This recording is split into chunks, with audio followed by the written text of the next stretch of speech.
So today, ladies and gentlemen, holy crap, we're in a 1991 240 SX. This is a very subtle S13, as you can tell.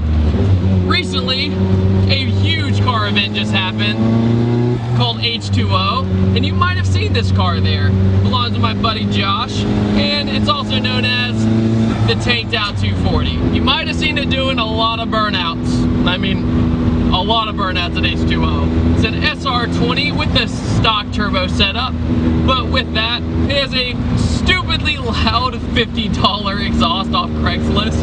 And what's so great about this car is that he doesn't care. He just does not care. This whole car is just put together with, and I quote, hopes and dreams.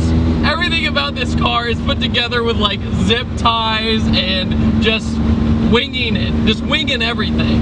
Kind of the vibe it kind of gives me is a rat rod, I guess, essentially, and taking it to a 240.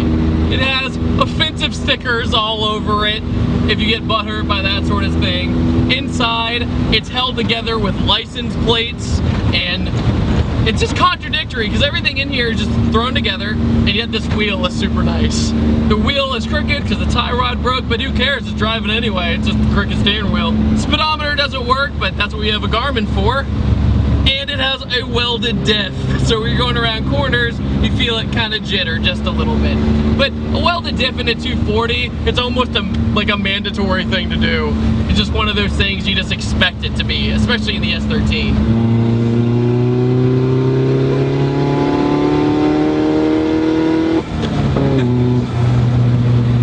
Obnoxious with a bunch of really faulty parts. I mean, really bad, like bad fuel pump. The car dynoed at like 205, but since then he's replaced a few other stuff, and his butt dyno is saying it's about 220 now. And that's the thing about 240s, is that they have so much character. You just don't even care. You just don't. It's so fun just to whip around. And when you barely get into, whoa, as you can tell it's low, there is nothing given about this car. Zero. I mean, you slow down, you have to worry about it cutting off on you. You just have to keep the revs up a little bit sometimes. And if it turns off, you're just like, whatever, I'll turn back on. I mean, 9 times out of 10 it'll turn back on. But not only that, you don't even have welded diff life.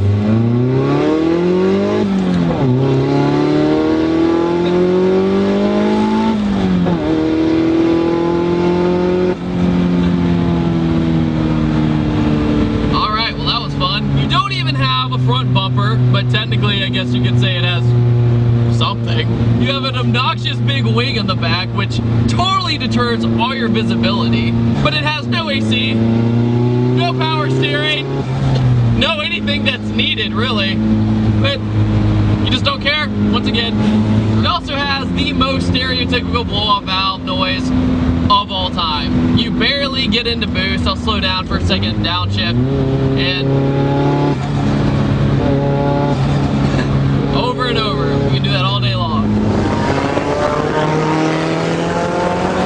You have a license plate basically holding in his wideband and boost gauge, and he has a bunch of like fighter pilot switches that makes you feel like you're almost in a cockpit. You have this ridiculously painted on shark mouth from like a P-51 Mustang or a bomber from World War II. You have a ridiculous flag painted on the other side, so the entire car is unsymmetrical. So you even know you don't know what it's trying to do. Then you have 2 obnoxious, very America flags on the front. You have a bar in the front that says "Twerk it like Miley." It's like everybody just took everything obnoxious in our generation and just slapped it together. It also is on K-Sport coilovers, so if you ever get ambitious and go on a back road drive with this monstrosity of a car, you'll be ready to go. Whoops. What's so funny about the car makes so much noise.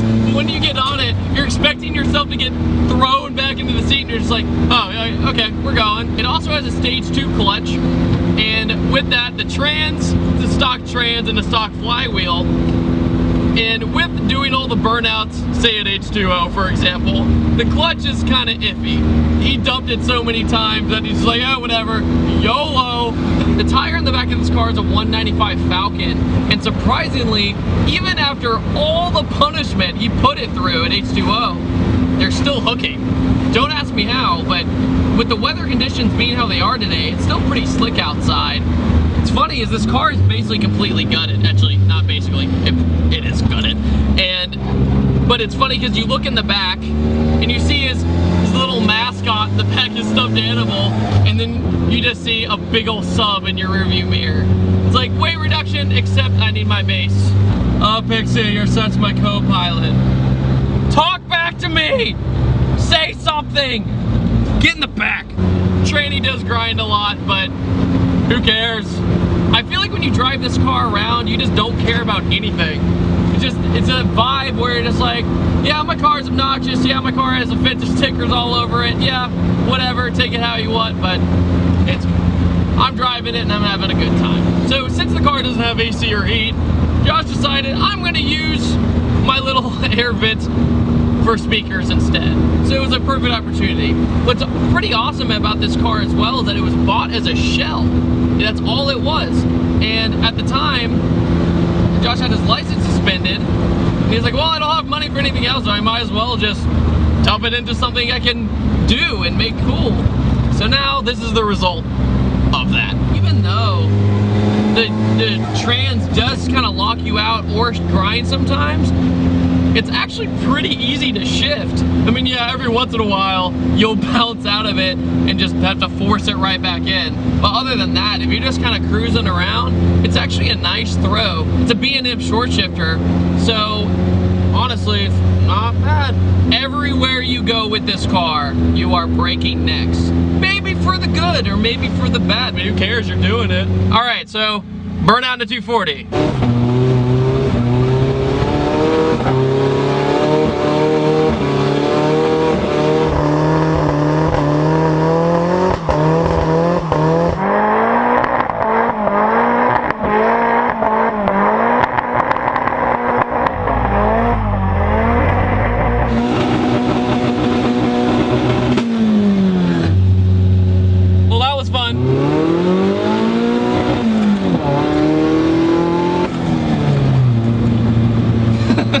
Alright guys, I want to thank you so much for watching this quick little review video. I had a great time in this car, and I don't think I'll ever drive anything again this bonkers, but I'll bite my tongue on that. So I'll see you guys next time, and take it easy. Have a good one.